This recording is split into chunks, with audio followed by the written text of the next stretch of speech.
Si tu as 10 000 francs pour faire ton projet, je vais te dire, mais c'est trop risqué. Et là, on revient sur les mathématiques. Ce serait quand même idiot que tu aies 10 000 francs, tu veux faire un projet qui nécessite 10 000 francs et tu prends tes 10 000 francs, tu investis dans le projet. Si on était en mathématiques, on devrait dire que tu es un idiot. On devrait dire que c'est un non-sens. Parce que tu ne peux pas prendre le risque à 100%. Ce serait totalement con.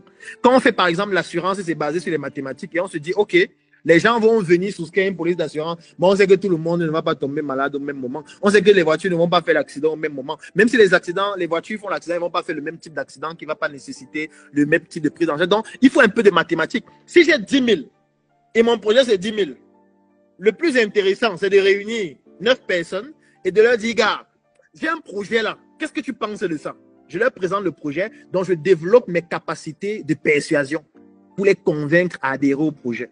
Dès que je réussis à les convaincre, je leur dis, OK, le projet, c'est 10 000. Moi, j'ai 1 000 francs et dépose 1 000 francs sur la table. Toi, tu mets combien? Un dit que bon, moi, je peux mettre 150. OK, c'est pas mal. L'autre dit que bon, moi, je vais mettre 2 000. Je viens de les persuader à ce qu'on fasse le projet ensemble. Moi, je mets 9 000 dans mon compte. Lui aussi, mise 150. L'autre mise seulement 2 000. L'autre mise seulement 3 000. Parce que je connais qu'on est en train de prendre un risque, nous tous. Et ce serait idiot que moi, je prenne le risque à 100%. Ce serait idiot que je laisse les autres aussi prendre le risque à 100%. Donc, nous tous, on se met ensemble et on prend un risque à 100% qui est partagé entre nous tous. Comme ce risque est partagé entre nous tous, ça veut dire que chacun de nous a une partie du projet. C'est comme si c'est un gâteau qu'on a coupé en plusieurs tranches. La quantité que tu as est proportionnelle à l'argent que tu as donné. Maintenant, ça veut donc dire que si tu veux qu'on puisse fonctionner et réussir, il faut que tu apportes une contribution au projet.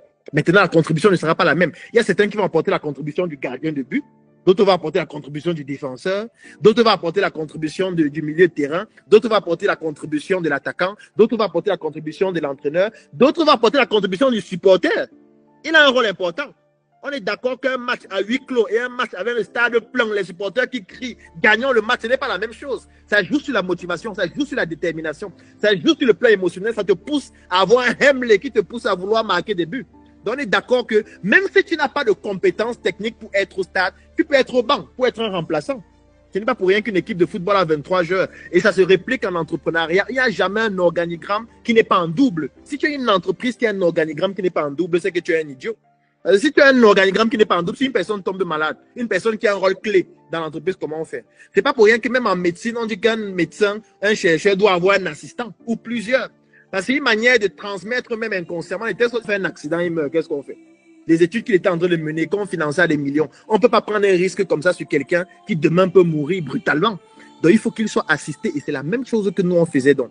Ça veut dire que le problème qu'il y a parfois, c'est le fait que les gens ne comprennent pas que dans ce gâteau qu'on vient de partager en forme de part, chacun doit jouer un rôle en fonction de la compétence qu'il a. Un autre peut être le relationnel, l'autre peut être caméraman. Il n'est pas bon, mais il filme seulement le match. L'autre peut être celui qui raconte le match. L'autre peut être celui qui parie sur le match pour pouvoir faire en sorte qu'à la fin, on puisse gagner. Donc voilà en fait la vision que j'avais. Voilà la manière dont j'ai trouvé le moyen de financer.